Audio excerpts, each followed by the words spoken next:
know the lighting is really pretty crappy, but I'm getting ready for another vacation, not vacation, but like camping night out at the shelter. I'm going to camp out with my buddy Chris, who actually helped build it. He and I built it together. It's our shelter, even though like it's kind of our family space for my family. But he's a part of my family too. So, but yeah, so we're getting ready to go out there. We may be bringing a camp stove, which would be for both of us the first time to actually try it, to try and camp stove. So that's actually really kind of exciting. And what I'm doing here is ironing my wax cloth. I reapplied wax to it. The pants have been washed a few times, and every time I wash them, I reapply a layer of wax, and then I take a piece of parchment paper so that I'm not getting wax all over the iron, because I do use it for my work wear. And then I iron over, put the parchment paper down, and iron like so, just like so. So there we go. So that's basically what I'm doing is getting the wax permeated into the cotton fibers. So basically they're denim pants, they're a cotton pant. And had to do some repairs, had to do a bit of a slapdash job getting a patch in place inside, because where pants wear out with us guys, where do they wear out? Between the legs, yeah. Not because we're giants or nothing down there, wall. It's just because, you know, that's where it wears out. The pants rub there and they wear out. So I put in a little patch. I'll show you my patch job, as embarrassing as it is. There it is. Nothing horrible, but nothing great. So essentially I cut the edge of the fabric that had worn away so that it wouldn't still kind of fray. And then the patch I doubled over on the inside, and it's actually double thickness, because I will be wearing long johns out of these, but it's got to be below zero out there and we're in the shelter. So even with my long johns, I want to make sure I don't have a little vent, right? So that was terrible, man. Anyways, but yeah, so just trying to iron, because what you do is you iron the wax to permeate the cloth, permeate the fabric, and then you go over with another coat of wax, and you lay down another thin coat of wax over what was just ironed. And I'll show you the wax block that I use. I've shown this before, and I know it's been a long time since I've put up a movie, I've put up a film here. Life's just been what it is, and it's, you know, a lot of stresses, a lot of craziness. But there's my block of beeswax, right? And literally, I'm just rubbing it on the fabric. And the beauty is, the first time that you try making your wax cloth, it's hard. The fabric grips this stuff, and it's so hard to get it on, and you're working it. But the neat thing is, every time you wash and then iron and reapply, it gets easier. And it just starts to slide, and you can feel the difference. Even like, you wash the pants in cold water, never warm water, but you can still feel the wax that's permeated the fabric because you've ironed it. And the neat thing is, it makes the pants more durable, makes them a lot tougher. And I've noticed that even if they do get a little bit wet, like if I kneel in snow or wet ground, it dries really, really fast, and it doesn't permeate all the way through to the long johns, so I don't get cold and I don't get wet. It's actually pretty neat. I do wear gaiters on the lower leg over the boots, just to be safe, just as an added protection, especially in winter. I wear the gaiters as we go through the snow. I'm probably gonna wear them this weekend, but yeah, so I'm just ironing the pants, ironing the wax cloth, trying to get it into the fabric as much as I can, try and get into the corner, especially the seams. The seams are the tough ones to really get into. Like, actually, with the block of wax, to actually access, particularly where there's like zippers, back pockets, any little like utility side pockets, like these ones have little utility side pockets on them, and those are particularly tough, I find, to get the wax block into and to try and really grind it into. So you do the best you can, right? You try and get everything going as best you can. Oh, supper time call, dinner bell rings, little one's calling for the dinner bell. So I should head up there for that. I'm gonna finish this, and then later or tomorrow I'll probably wax the second coat, the final coat. Alrighty. Alright, so sorry for the last round with the ironing. I didn't realize that the sound of the parchment paper would block out my voice so completely. So back to the wax cloth pants. So here they are, the pants that I currently use. They're 100% cotton, and that's important because the synthetic fibers like polyester and stuff does not work well with. And this is 100% cotton. I've had these for quite a number of years, and I just decided, I like them, they're comfortable, but I wanted to try making the wax cloth. I found it works really, really well in terms of keeping moisture away, keeping you warm, protecting against burrs and stuff like that. Like burrs don't stick to these that well with the wax. It makes it too slick for the little hooks and burrs to connect to the fibers. And when you iron it, wash it, wax it, iron it, wax it, wash it, iron it, wax it, wash it, wash it, wax it, all that kind of stuff, right? You just keep doing it every time. And pretty much what I do is I'll re-wax during the winter. I'll re-wax almost every time I go out. I'll just put a light coating. And as I showed you last time, what I use here is 100% beeswax. Now, there are different formulations that people use. Some people will melt down a brick of this with about a quarter the size, or maybe half the size of this, of paraffin. Some people prefer that. It creates maybe more of a plastic-like seal. I don't know. We're very much kind of naturalists when it comes to stuff like this, and purists. So I'm just giving it a try with the beeswax, and I find it works really well. But as I said last time, when you're rubbing across the fabric, the very first time you do it with cotton is actually really rough. So it binds to the wax, but holds onto your block. So it is a really sweaty endeavor the first time you have to wax it. It is not easy, so it's not for the faint of heart.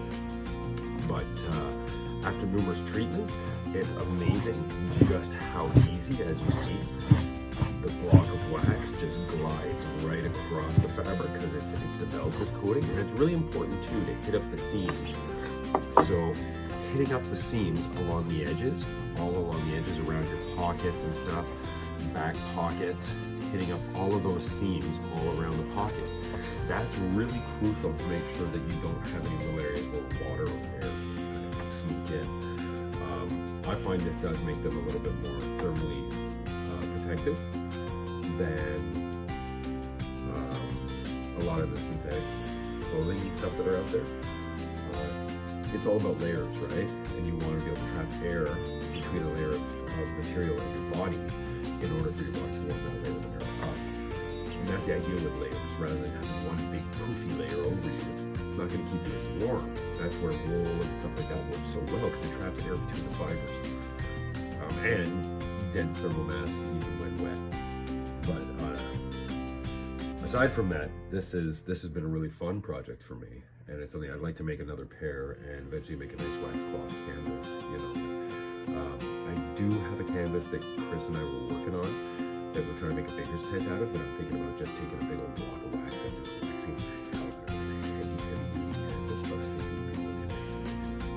So anyways, that's that. I'm going to try and film some stuff while we're out there, and hopefully you guys can hear from me again and see that we're still up and going, and we're still trying our best to survive and exist in this topsy-turvy, crazy world, right? So that's me for this part. We'll see you guys later.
shoulder.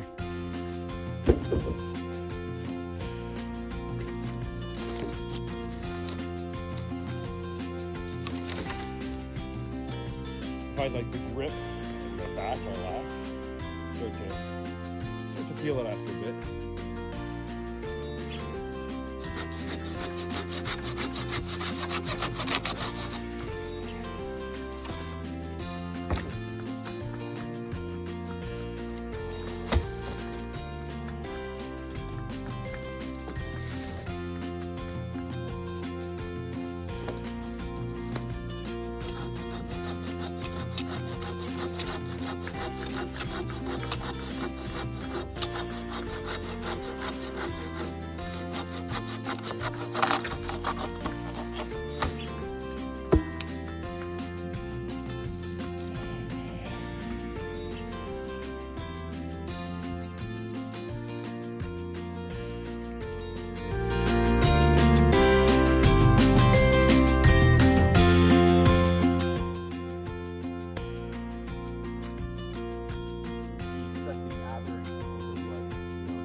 The sky above the trees.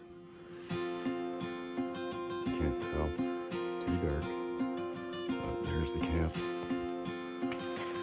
The moon is full and she's shining through the trees and lighting everything up. There's our little shelter. Made some modifications. Chris is cutting up some wood. Warm fire.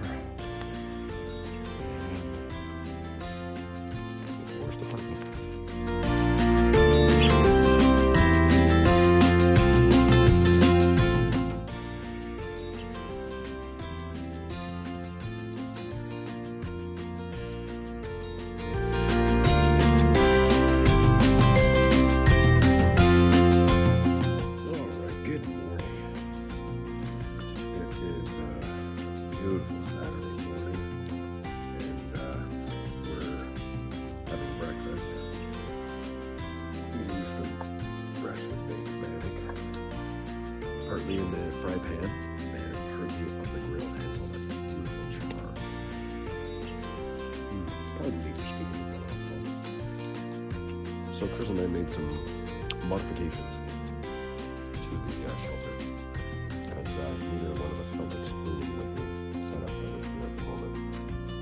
So, as you can see, 2 bunks. Mine looks like a futon. It felt like a posh apartment. It was actually really comfortable. Chris's got the play mats that he had his woods inflatable mat. It leaked, and so it wasn't a comfortable mat for him. 3.5, 4-inch thick foam.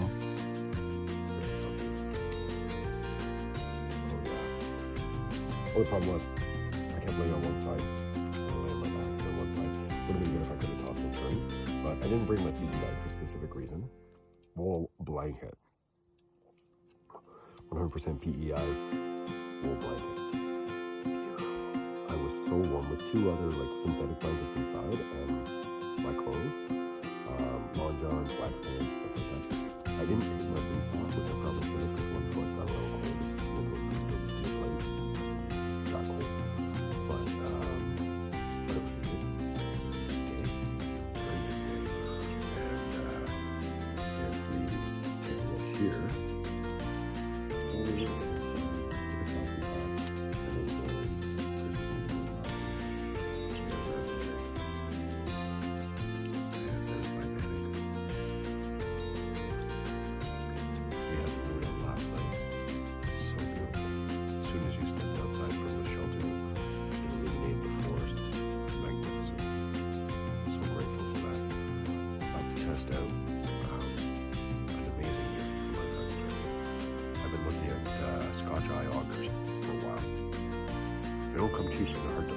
people are starting to produce them again.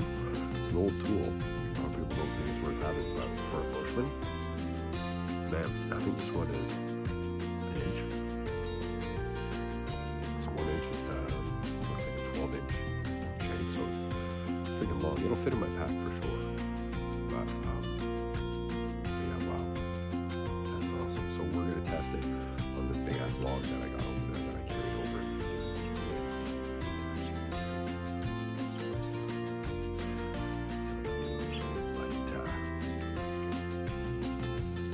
Bore da to everybody that's Welsh. Good morning. A wonderful day. Just got a message from a beautiful wife. Wishing me a bore da. We're just gonna kind of chill. We pulled, excuse me, a big pile of rocks. Bushman in the morning, man. Come on. Big pile of rocks. This morning we went and piled them up because we need to rebuild the back of the fireplace because our deflector caught on fire. Yeah, and there was that other big fire. So a little too close to the fire, we built the fire too close to the back of the fireplace. So next time we're here, our project will be to build up with the rocks and then put like a retaining wall behind it. It'll be a lot safer because yeah, the whole shelter almost went up. So it was a little bit of an eye-opener for us, for something to be careful of, be aware of. But we didn't get to use the stove. We wanted to put the stove there. Didn't get to do that. We'll do it another time. As soon as you step outside the shelter, it's like -2. Inside the shelter, we're like 4 degrees, 5 degrees. Big difference when you have a fire. Trust me. Big difference. Much warmer. But anyway, that's where we are. We're not up and going quite yet. We're just kind of chillaxing, eating, enjoying breakfast. And then we'll figure out what we're going to do. I'm going to explore a bit. I do have to take something down to the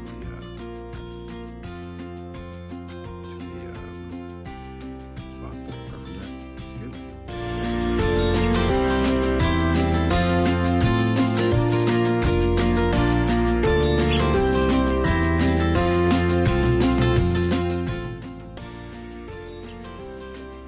Hey folks, just having a little bit of joyful coffee. Delicious stuff. If you haven't checked it out, please check out Mike at Joyful Coffee Cafe right here in Rockland, Ontario. Best coffee around, best human being to be served. So that being said, this is my first video in a long time, so hopefully you enjoyed it and you got to see some of the stuff that Chris and I were doing, and you got to see us working a little bit and some of the changes we made to the shelter. It's the first major change in a year. And it's been a hell of a year, celebrating the first year with this shelter. We're looking at plans to turn it into a super shelter, so adding 2 more bunks around the fire. Since, as you saw, the Chris and I had with the fireplace, that needs rebuilding. So we're rethinking the entire shelter, chatting with the wife about it. She agreed, she thought that would be an amazing idea. So retooling everything. It'll be interesting over the next year. Don't know when I'm going to get out there in the winter, but I'm still going to try and put some content up a little bit more. So if this is your first time checking this stuff out, please hit the subscribe button. Greatly appreciate you watching the whole thing and seeing things through to the end. And celebrating with us this joy of the natural life, of bushcraft, camping in the wild, the beauty of being in Canada and Ontario and Crown Land, being able to go out there into these places and just simply enjoy some of the most beautiful, silent nature possible. It was so great to be out there just between us with no other sounds. This spot is something that means a great deal to us. Chris and I having built it together, and the family having helped to help it evolve and grow, and now it's going to grow into something even more incredible. So please follow with us as we go through these changes and as we develop this. Life is always throwing different things in our path, and my work schedule means that I don't always get to go out as often as I want. The roads during the winter are actually getting worse, and our vehicle's only a 2-wheel drive. It's a minivan, so life gets a little nervous because some of the roads are sliding and eroding, and I don't blame it. I'd rather go with a 4x4. So if we can get use of a 4x4 a couple times during the winter, we'll definitely head out there and we'll get some work done. But apart from that, I'm going to try and send some stuff from around here, show you some experiments I'm going to be doing with my Scotch auger. Great gift from Chris. And that's going to be what it's going to be, right? It's how things go. So again, thank you for checking things out, and thank you for everybody who follows along. It's just my little channel, and just our way of sharing the things that we love. Definitely check out our Instagram at Oak and Hazel. We are a natural family, a bushcraft family, and we believe in living off grid as much as we can and going off grid when we can. And hopefully we'll be able to do it long term very soon. So that's it. Stay healthy, stay fit, stay strong, and stay you. Thanks.